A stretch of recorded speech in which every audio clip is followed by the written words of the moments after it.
7 மணிக்கு மேலேயே சாப்பிடாதீங்கன்னு சொல்கிறோம். மேக்ஸிமம் 9:30.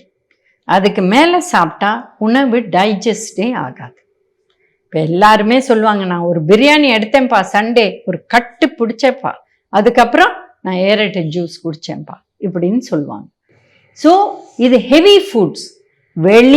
வீட்டை விட்டு வெளியில் போனாலே ஹெவி ஃபுட்ஸ். ஒரு இட்லி வீட்டில் செஞ்சால் 30 கேலரி ஒரு இட்லி, வெளியில் சாப்பிட்டா 100 கேலரி ஒரு இட்லி.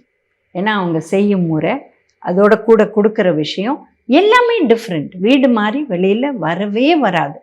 ஒரு இட்லிக்கே இவ்வளோ விஷயம்னா ஒரு பிரியாணியோ ஒரு பட்டூராவோ ஒரு பராட்டாக்கோ நம்ம பேசவே முடியாது. ஏன்னா வெளியில் என்ன, ஒன்லி டேஸ்ட். உங்கள் ஹெல்த்தை பற்றி ஒரு நிமிஷம் கூட அவங்க யோசிக்கல. இவ்வளோ வித்தமா, இன்னைக்கு பணம் பண்ணுமா, முடிஞ்சுது. அதே பாதர்ட் உங்களை 10 வருஷம் கழித்து பார்த்து நீங்கள் ஹெல்த்தியாக இருக்கீங்களா, தேர் நாட் பாதர்ட். வேறஸ் வீட்டில் இருக்கிறவங்களுக்கு அந்த கவலை இருக்குது.